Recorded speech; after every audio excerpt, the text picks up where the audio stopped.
Hello दोस्तों, चलिए देखते हैं प्राचीन इतिहास का चैप्टर नंबर कितना 20 है। संगम युग। संगम युग जो कि हम लोग प्राचीन भारत के ये चैप्टर अपने में बहुत ही महत्व रखता है।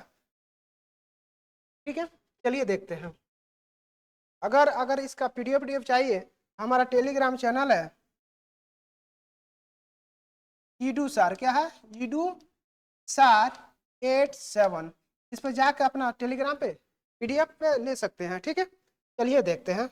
न्यू पीडीएफ है।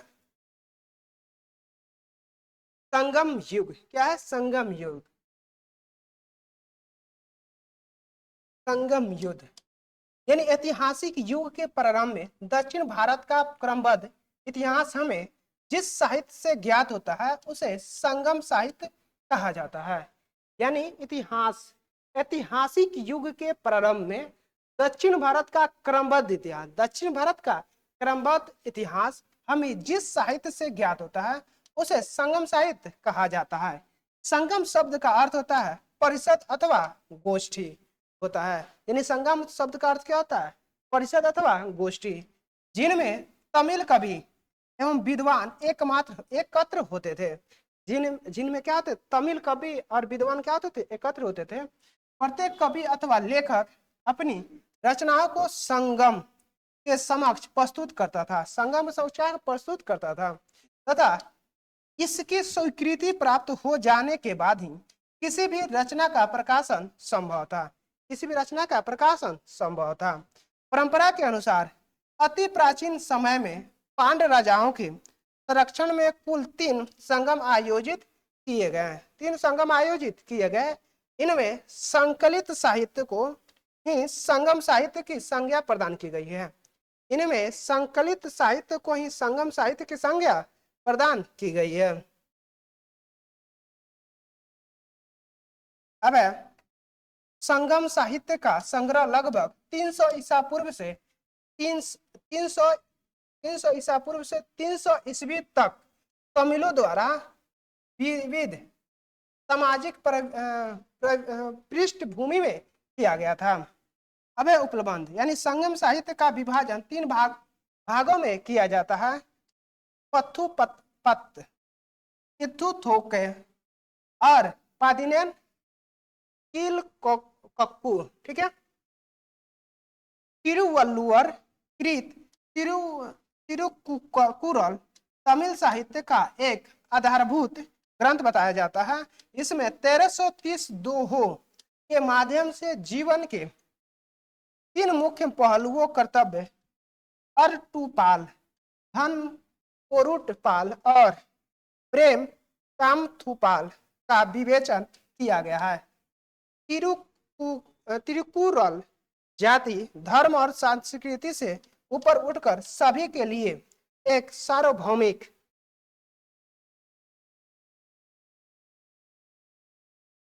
नैतिकता और मानव मूल्यों का संदेश देता है।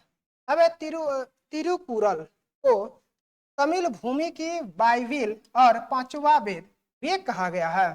तमिल किंवदंतियों नीतियों के अनुसार प्राचीन दक्षिण भारत में 3 संगमों का आयोजन किया गया था, जिसमें मुचंगम कहा जाता है।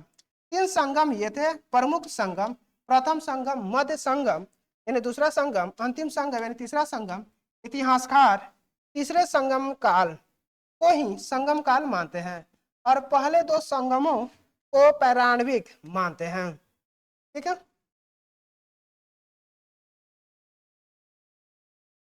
अब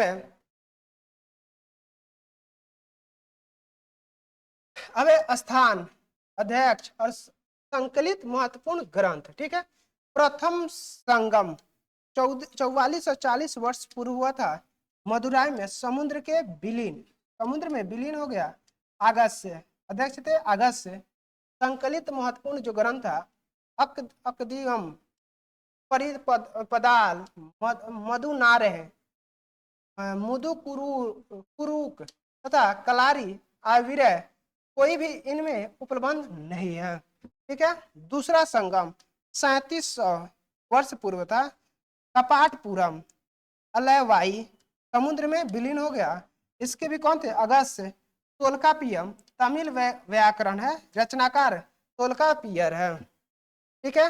तीसरा जो था संगम था, संगमा मदुरै 1850 वर्ष पूर्व था।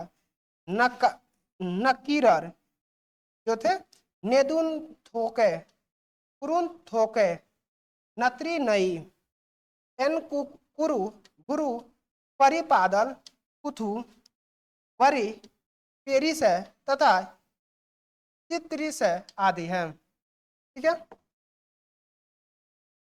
अब नोट है, अब कवियों कवियों और विद्वानों की परिषदों के लिए संगम नाम का प्रयोग सर्वप्रथम 7वीं शताब्दी के प्रारंभ में शैव संत नायनार नीरुनाबुक रसु अपार ने किया। संगम काल के बारे में विवरण देने वाले अन्य स्रोत अशोक के अभिलेखों में चोल पांड्य एवं चेर के बारे में बताया गया है। मेगास्थनीज, स्ट्रैबो, प्लिनी एवं टोलेमी जैसे यूनानी लेखकों ने पश्चिम एवं दक्षिण भारत के बीच वाणिज्यिक व्यापार संपर्कों के बारे में उल्लेखित किया जाता है। अब एक कलिंग के खारवेल के हाथी गुफा शिलालेख में तमिल राज्यों का उल्लेख है। अब 8वीं सदी ईस्वी में इरैयानार अगपोरुल के भाष्य की भूमिका में तीनों संगमों का वर्णन किया गया है। अब इलांगो कृत शिल्पाधिकारम पायलो का गीत एक उत्कृष्ट रचना है जो तमिल जनता में राष्ट्रीय काव्य के रूप में मानी जाती है। इसमें 30 सर्ग है जिनमें 3 खंडों में लिपिबंध किया गया है। यह बौद्ध रुझान वाला महाकाव्य है। इसमें कावेरी पट्टनम के कोलन, उसकी पत्नी कर्णौघी एवं नर्तकी माधवी की प्रेम कहानी है। अब मदुरा के बौद्ध धर्मावलंबी व्यापारी शीतलेशनाथ के मणिक मेकलय की रचना की।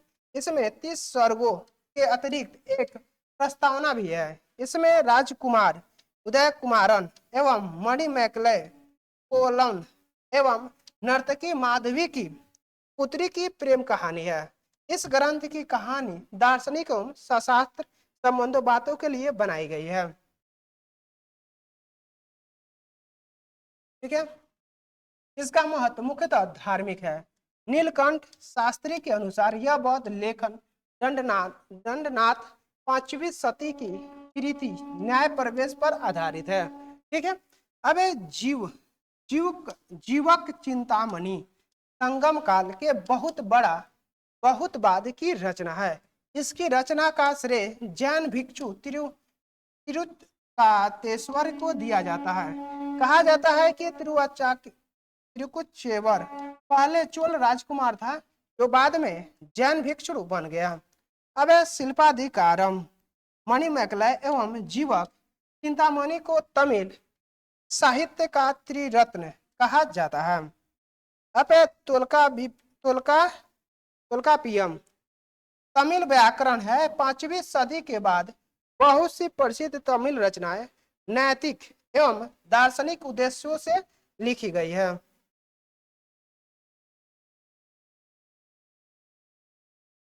इनमें तिरुवल्लुवर की तिरुकुल्लर सबसे प्रसिद्ध है। ठीक है। अब नोट में है राम कथा के अनेक तमिल संस्करण है जिनमें सबसे प्रसिद्ध कंबन की हरावतारम है, द्वारावतारम है।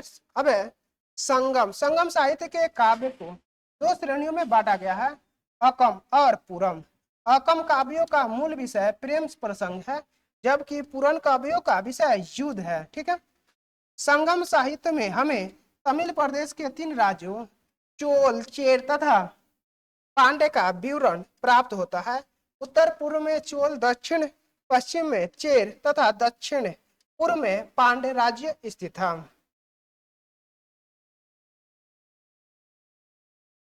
अब संगम युगीन राज्यों में सर्वाधिक शक्तिशाली चोल का राज्य था। यह पेन्नार तथा दक्षिण बेलारू नदियों के बीच स्थित था। इसका सबसे प्रतापी राजा करिकाल था। ठीक है।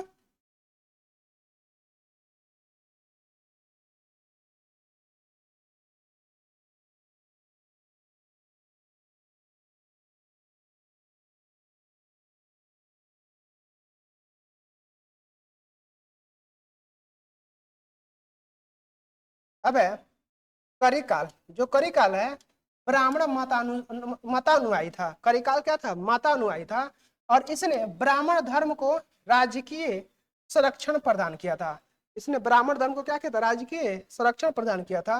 पतिनय पालय करिकाल के जीवन और सैन्य अधिग्रहण को दर्शाया गया है। संगम साहित्य के विभिन्न कविताओं में वेनिन युद्ध का उल्लेख मिलता है, जिसमें करिकाल ने पांड्य तथा चेर साहित्य 11 राजाओं को पराजित किया था।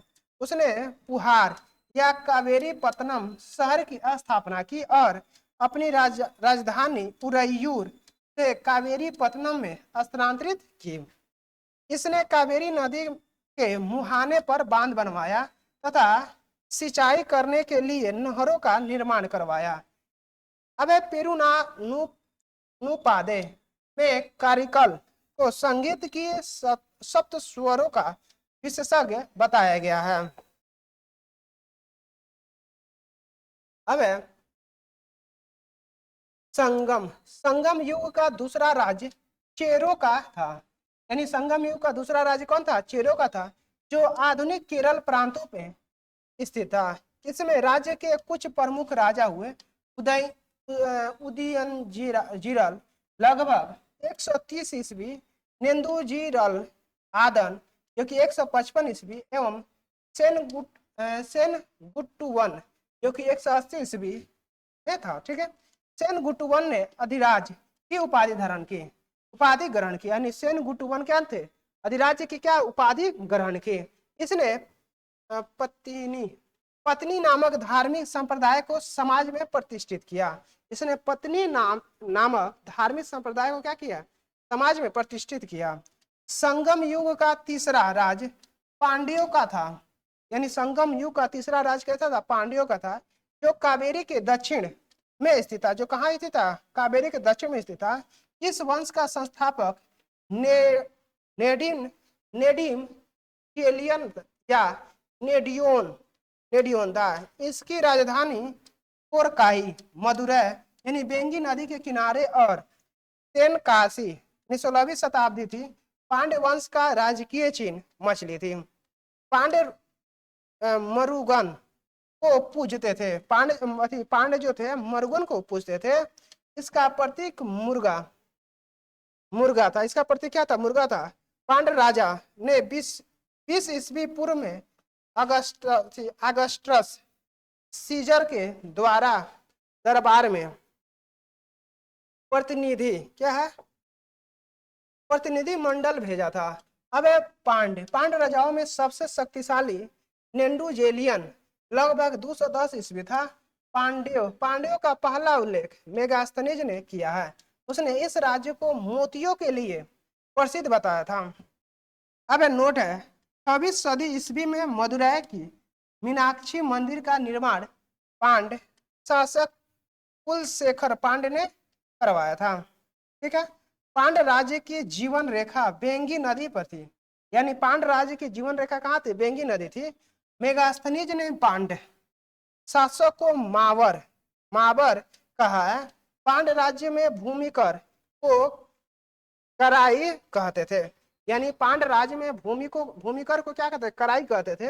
लूटने वाले धन पर लगाने वाले कर को क्या? इराई कहते थे। अब सीमा शुल्क उल्गू कहलाते थे। यानी सीमा शुल्क क्या कहता? उल्गू कहलाता था।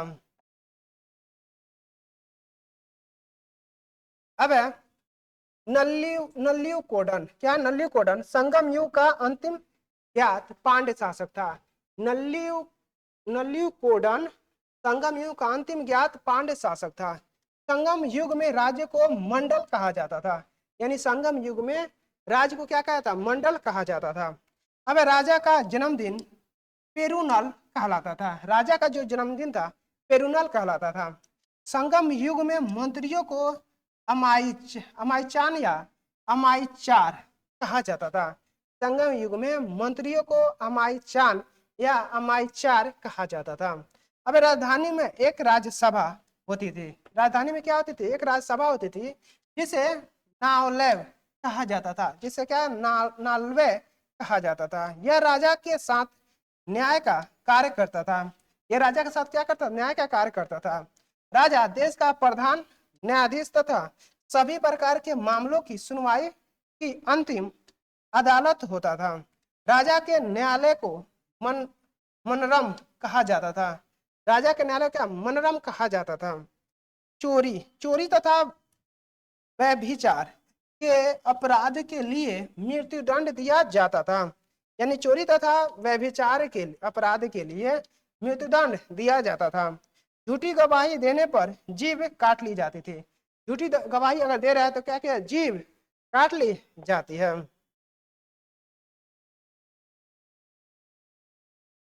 अब भूमि कर नगद तथा अनाज दोनों रूपों में अदा किया जाता था।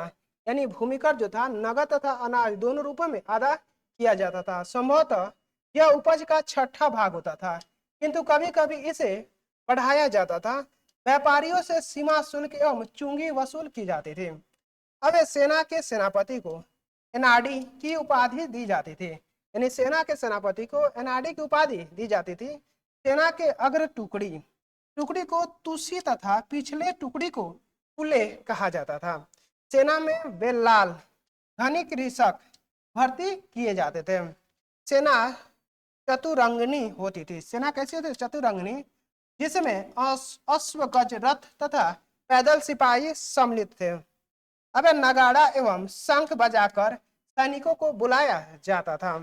युद्ध भूमि में वीर गति पाने वाले सैनिकों को सम्मान में पत्थर की मूर्ति बनाए जाने की प्रथा थी। इस प्रकार की मूर्तियों को नड्डुकल या बिरक्कल कहते थे। नड्डुकल या बिरक्कल कहते थे। अब युद्ध में पराजित राजा का आमरण अनशन कर अनुष्ठानिक मृत्यु वरण करने की प्रथा को संगम कविताओं में वटकी रुतल कहा गया है। वटकी रुतल कहा गया है।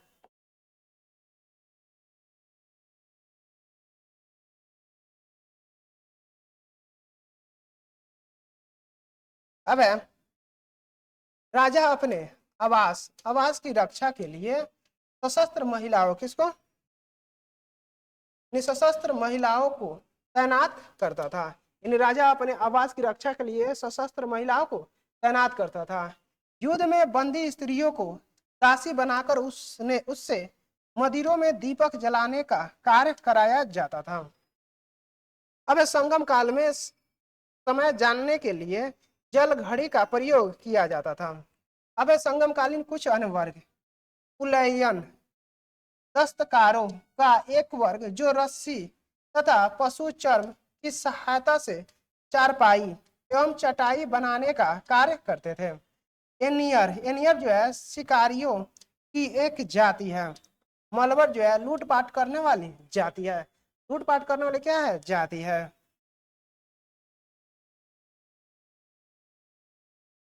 अब तमिल प्रदेशों में ब्राह्मणों का उदय सर्वप्रथम संगम काल में हुआ है। यानी तमिल प्रदेशों में ब्राह्मणों का उदय सर्वप्रथम संगम काल में हुआ है। जो समय का सबसे प्रतिष्ठित वर्ग था, जो समय का जो सबसे प्रतिष्ठित वर्ग था, इसकी हत्या को सबसे बड़ा अपराध माना जाता था। इसकी हत्या को सबसे बड़ा अपराध माना जाता था। संगम कालीन ब्राह्मण मांस भक्षण करते थे तथा सुरा पीते थे। क्या पीते थे, सुरा यानी दारू पीते थे। आज हम लोग दारू बोलते हैं। अब ब्राह्मणों के पश्चात संगम युगीन समाज में बेल्लार वर्ग का स्थान किसका था, बेल्लार वर्ग का स्थान था। इसका मुख्य पेशा कृषि कर्म था। बेल्लार के प्रमुख को बेलीर कहा जाता था। खेतों में काम करने वाले मजदूरों को कड़ेसियर कहते थे। क्या कहते थे, कड़ेसियर कहते थे। संगम साहित्य में व्यापारिक वर्ग को बेनीगर कहा गया है। निसंगम साहित्य में व्यापारी वर्ग को क्या कहा, बेनीगर कहा गया है।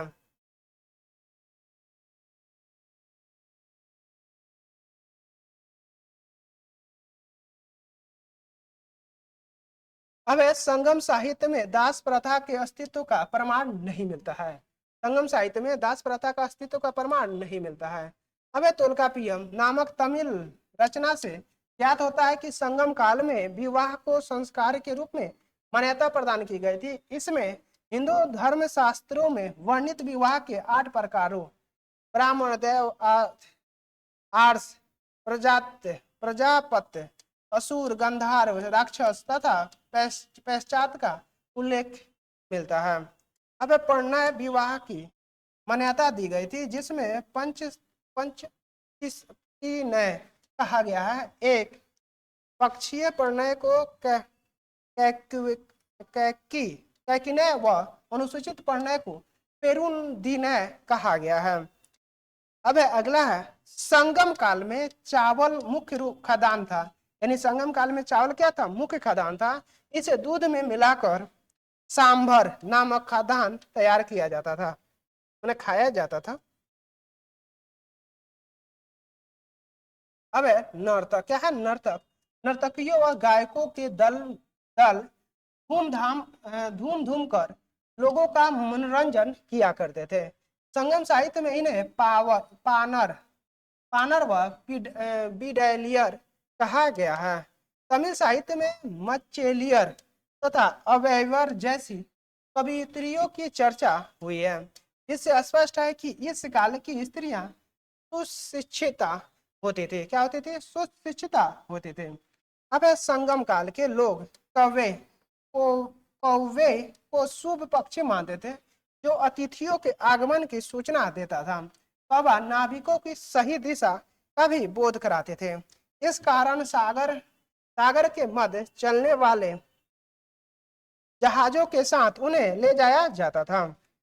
संगम काल में समाधियों के स्थान पर पत्थर गाड़ने की प्रथा थी। यानी संगम काल में समाधि के स्थान पर पत्थर गाड़ने की प्रथा थी।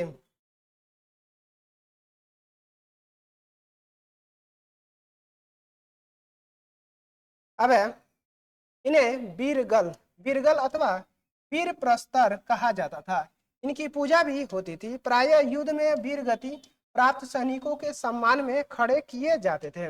अब संगम काल में चोलों की समृद्धि का मुख्य कारण उनका सुविकसित वस्त्र उद्योग था। अब पांड्य राज्य में कोकई, सालीयूर एवं चेर राज्य में बंदर प्रमुख बंदरगाह था। कोरकई मोती खोजने का प्रमुख पतन था। अब कोरोमंडल समुद्र तट पर पुदुचेरी से 3 किलोमीटर दक्षिण में स्थित अरिकमेडु चोल वंश का एक प्रमुख बंदरगाह था। इस बंदरगाह से रोम के साथ व्यापार होता था। 1945 ईस्वी में हुई यहाँ की खुदाई से एक विशाल रोमन बस्ती का पता चलता है। यहाँ मानकों के निर्माण का कारखाना भी था। अब पेरिप्लस में अरिकमेडु को पेड़ोक कहा गया। क्या कहा गया? पेड़ोक कहा गया है। अब नोट में है संगम काल में ही मिस्र को एक नाविक हिपोलस ने मानसूनी हवाओं के सहारे बड़े जहाजों से सीधे समुद्र पार कर सकने की विधि खोजी थी। ठीक है। अब तमिल देश का प्राचीन देवता मुरुगन था। यानी तमिल देश का प्राचीन देवता कौन था? मुरुगन था। कालांतर में उसका नाम सुब्रमण्यम हो गया। कालांतर में उसका नाम क्या हो गया? सुब्रमण्यम हो गया। और स्कंद कार्तिकेय के साथ उसका तटस्थ स्थापित कर दिया गया। हिंदू धर्म में स्कंद को कार्तिकेय क्या किया गया? कार्तिकेय कहा गया है।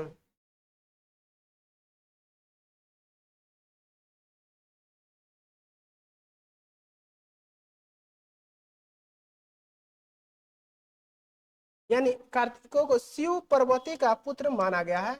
स्कंद का एक नाम कुमार भी है। और तमिल मापा में मुरुगन शब्द का यही अर्थ होता है। भाषा यानी तमिल भाषा में मुरुगन का यही अर्थ होता है। मुरुगन का प्रतीक मुर्गा माना जाता था तथा उसके विषय में यह मान्यता थी कि उसे पर्वत पर क्रीड़ा करना अत्यधिक प्रिय है। उसका अस्त्र वर्षा था। पुरवस नामक एक पर्वतीय जनजाति की स्त्री को मुरुगन की पत्नियों में माना गया है। अब वर्ण का सामाजिक वर्गाकरण संगम कवियों को ज्ञात था।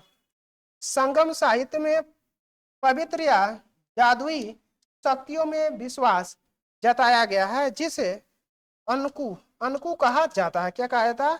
अनकु कहा जाता है।